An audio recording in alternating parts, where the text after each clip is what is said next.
যেতে যেতে পাথরে হোঁচট খেয়ে পড়ে তার আঘাত লাগে মাথায়, আর সেখানেই অজ্ঞান হয়ে যায়।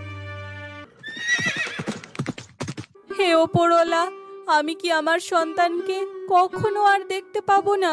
আমি আপনার কন্যাকে বিবাহ করতে চাই রাজামশাই। না, এ হতে পারে না। এত সহজে এসব ভুলে যেতে পারে না রাজপুত্র। এটা আপনি কি বলছেন? এটা আপনি কি করে বলছেন?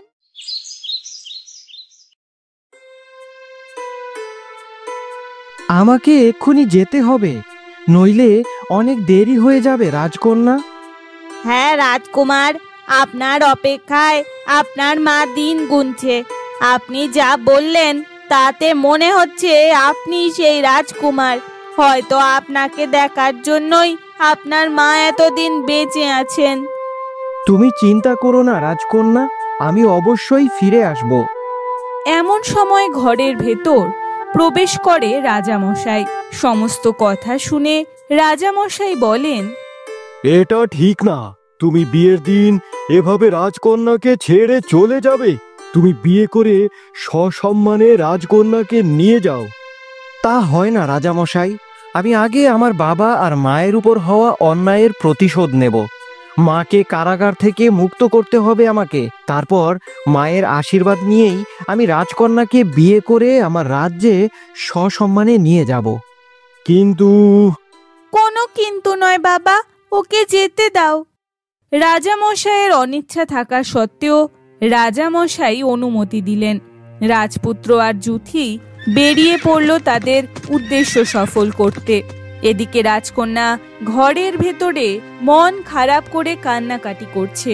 তাই দেখে রাজামশাই বলেন, এটা কি তুই ঠিক করলি মা? বিবাহটা করেই নিতে পারতিস। রাজকুমার যদি... রাজকন্যা তার বাবাকে থামিয়ে দিয়ে বলে, না বাবা না, আমার ভালোবাসা যদি সত্যি হয় ও আমার কাছে ফিরে আসবেই। তাছাড়া ওর তো অন্য লক্ষ্যই ছিল। আমার জন্য ও লক্ষ্য ভ্রষ্ট হবে সেটা আমি চাই না বাবা। ঠিক আছে মা, তুই যা চাইবি।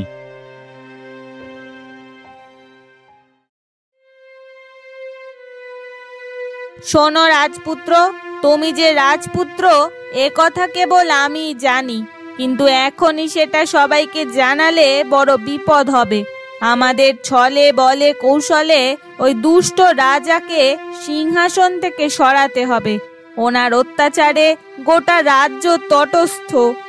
একদম আমাকে কি করতে হবে বলো। আমার মাথায় একটা বুদ্ধি এসেছে, এটা করতে পারলে খুব ভালো হবে। কি বলো তো? আমি সেনাবাহিনীতে যুক্ত হব। সেনাবাহিনীতে যুক্ত থেকে ভেতরে ভেতরে ষড়যন্ত্র করব, রাজার সাথে ভালো সম্পর্ক তৈরি করব। কিন্তু তার আগে তুমি একবার আমাকে আমার মায়ের সাথে দেখা করাতে পারবে? মাকে অনেক কিছু বলার বাকি আছে যে। কারাগারে কড়া পাহারা, তার জন্য কিছুদিন অপেক্ষা করতে হবে রাজকুমার। ঠিক আছে, তুমি এই সেনাবাহিনীতে যুক্ত হয়ে যাও। আমি সেই ব্যবস্থা তোমার করিয়ে দেব, আর আমি তোমার সাথে আছি রাজকুমার। এইভাবেই রাজপুত্র সেনাবাহিনীতে যোগ দেয় সাধারণ এক সেনা রূপে। এদিকে যুথি রাজমাতার কাছে এসেছে প্রায় কয়েক মাস পর। রাজমাতা, আমাকে ক্ষমা করবেন, আসলে আমি একটু দেরি করে ফেলেছি। ভীষণই বড় বিপদে ফেঁসে গেছিলাম। এইদিকে রাজমাতা যুথির অপেক্ষায় দিন গুনছিল। যুথিকে দেখতে পেয়ে, তোমার এত দেরি হলো? ওই সন্তানের খবর এনেছো তুমি? মাতা, আপনার সন্দেহই সত্যি। ওই সন্তান আপনারই সন্তান। বলো কি? আমার শুনে যে কি আনন্দ হচ্ছে। সে কোথায় আছে? আমার সাথে দেখা করতে এলো না কেন? ও কেমন আছে? ও কোথায় আছে? ওকে একবার আমি দেখতে চাই। রাজমাতা, এখানে আসা ওর পক্ষে বিপজ্জনক। কিছুদিন পর ওকে আপনার কাছে নিশ্চয়ই নিয়ে আসব। আপনি নিশ্চিন্তে থাকুন, ও আমাদের রাজমহলেই আছে। কিন্তু কেন? না, এখানে থাকলে রাজামশাই জানতে পারলে ওকে মেরে ফেলবে। আমি কি অভাগা মা, আমার সন্তানকে একটু চোখের দেখাও দেখতে পাচ্ছি না। ওকে এখান থেকে চলে যেতে বলো, এতেই ওর মঙ্গল। আপনার সন্তানকে আমি নিজের চোখে দেখেছি মাতা। আপনার সন্তান আপনাকে এখান থেকে সসম্মানে নিয়ে যাবে। শ্রেষ্ঠ রাজা সে, বীর রাজা। সে অস্ত্র চালানোতেও পারদর্শী। তার মতো পারদর্শী খুব কম রাজাই আছেন। আপনি ভয় পাবেন না, কেউ জানতে পারবে না ও আপনার সন্তান। আমরা এই রাজ্য থেকে ওই দুষ্টু রাজাকে প্রতিহত করবই।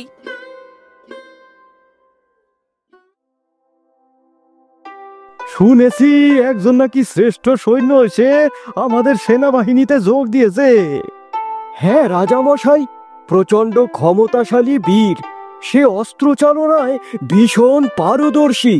সব থেকে ভালো সৈন্য সে। তলোয়ার, বর্ষা, তীর আরো নানান অস্ত্র চালনায় সে পারদর্শী। ওই বীর কাউকে ভয় পায় না। তাকে আমার কাছে আনা হোক। প্রণাম রাজামশাই। শুনলাম তুমি নাকি খুব বীর। পরীক্ষা নিয়ে দেখুন রাজামশাই, আপনার রাজ্যে কেউ আমাকে কোনো যুদ্ধে যদি হারাতে পারে তাহলে বলবেন। আমাদের রাজ্যে এখনো অব্দি বীর সেনাপতি। এই সেনাপতি, তুমি তাহলে এই সেনাপতির সাথেই লড়াই করো। লড়াইয়ে যে জিতবে সেই হবে আমার রাজ্যের সেনাপতি। এই লড়াই আমাকে যেমন করেই হোক জিততেই হবে।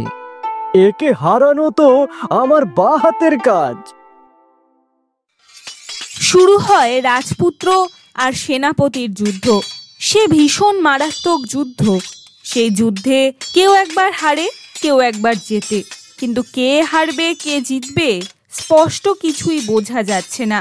কখনো সেনাপতি রাজপুত্রকে কাবু করে, আবার কখনো রাজপুত্র সেনাপতিকে কাবু করে। এই যুদ্ধ দেখে দুষ্ট রাজার মনে আনন্দ আর ধরে না। বাহ বাহ, এই হচ্ছে আসল লড়াই, যা দেখে মনটা ভালো হইয়া গেল।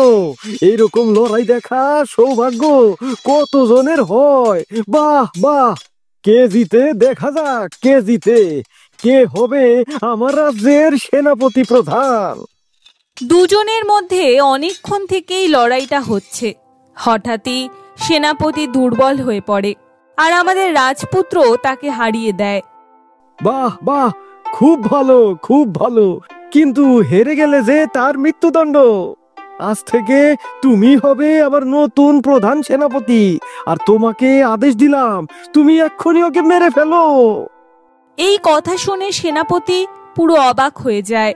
তার আজকে এই মর্যাদা, এই কদর। এই রাজার জন্য সে কি না করেছে। তার চোখের সামনে ফুটে ওঠে তার করা সব অন্যায়। আমি এরকম একটা ভালো দিনে এনাকে খুব একটা বেশি মারতে চাই না। আপনি আমাকে আপনার যোগ্য সেনাপতি ভেবেছেন, এটাই আমার কাছে মহা আনন্দের।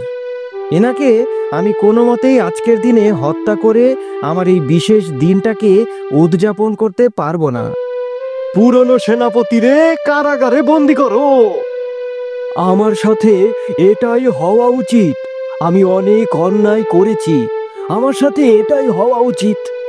সেনাপতি নিজের করা অন্যায়ের কথা ভাবছে আর মনে মনে বিলাপ করছে। আপনি এই পোশাক ছেড়ে নতুন পোশাক পরে চলে যান এখান থেকে, নয়তো কাল ভোরে আপনাকে শুলে চড়ানো হবে। কেন? মৃত্যুদণ্ডই আমার প্রাপ্য। আমি অনেক অন্যায় করি। সেনাপতি হওয়ার জন্য আমার এই কারাগারে অগাধ বিচরণ।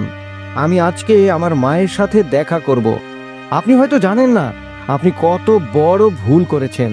এই রাজমাতাই আমার মা, আমি রাজবাড়ির রাজপুত্র।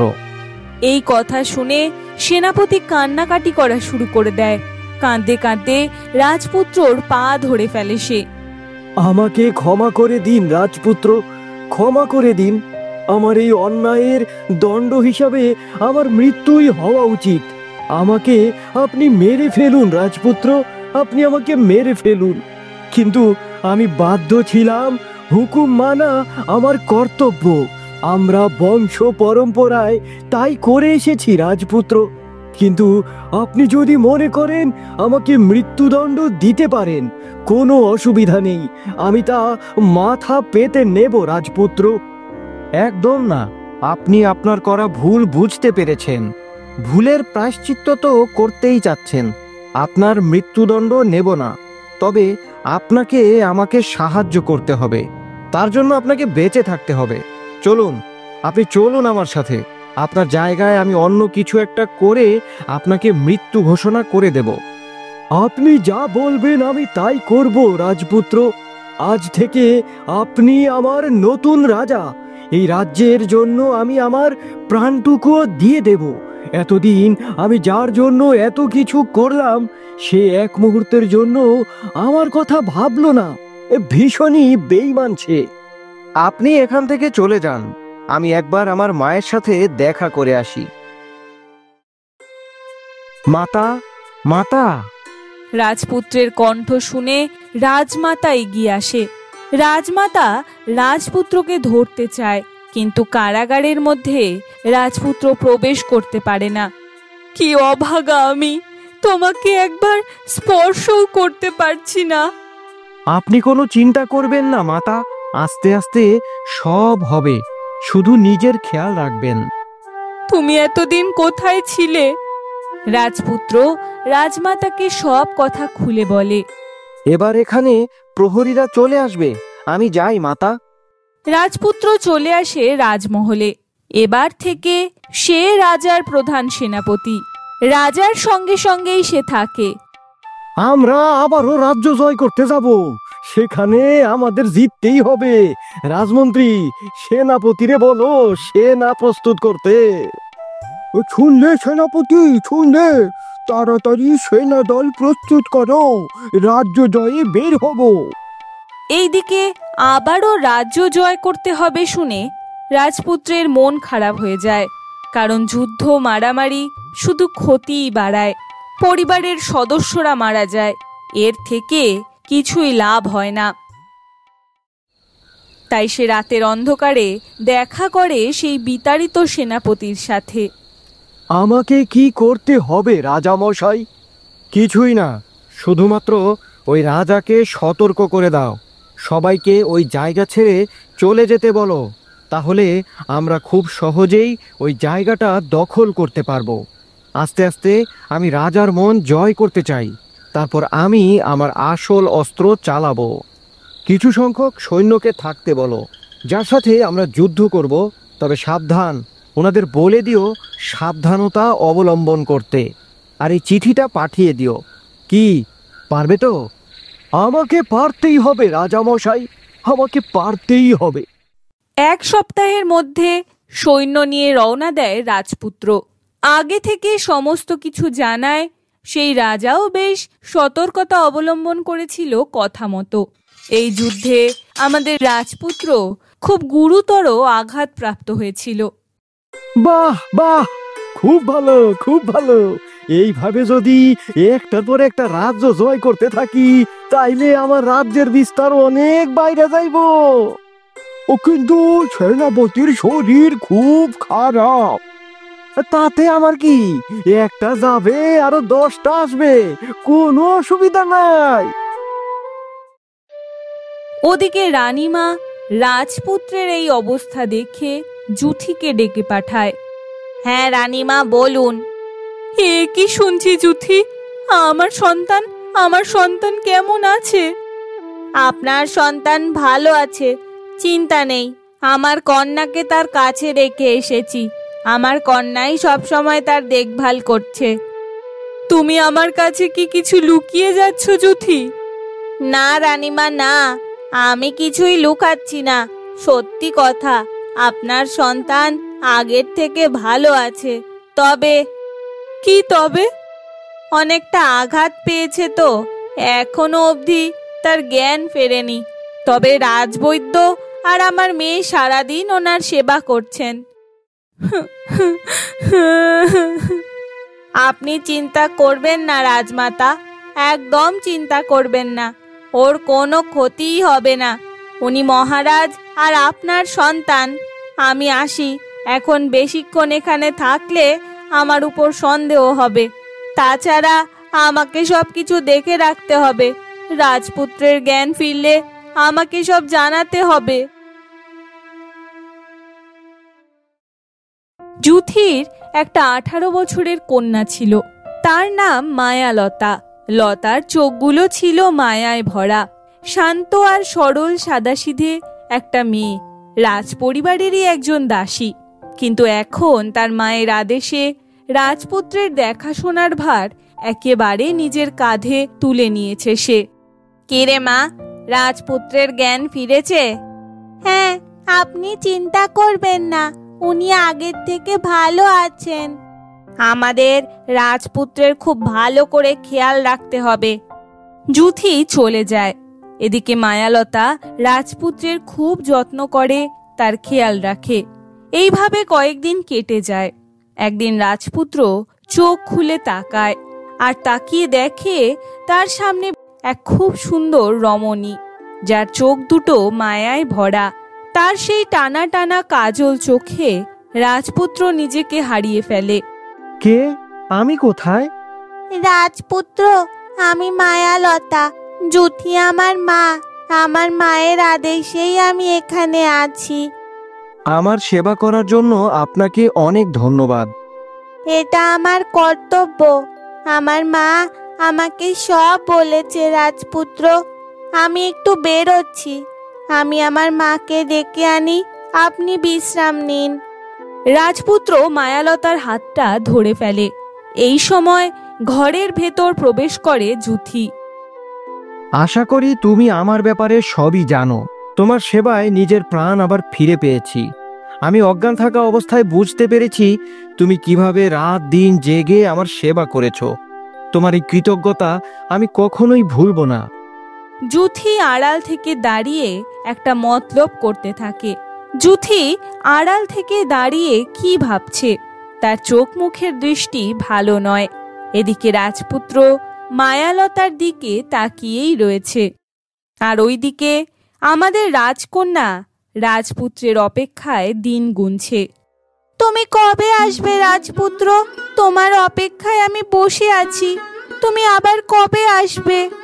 রাজকন্যা অপেক্ষা করছে রাজপুত্রের জন্য। ওইদিকে রাজপুত্র মায়ালতার চোখে নিজেকে হারিয়ে ফেলেছে। যুথির মনে কি ষড়যন্ত্র চলছে? আদৌ রাজপুত্র কি পাবে তার লক্ষ্যে পৌঁছুতে, নাকি ঘটবে নতুন কোনো ঘটনা? জানতে হলে অবশ্যই দেখুন পরবর্তী পর্ব।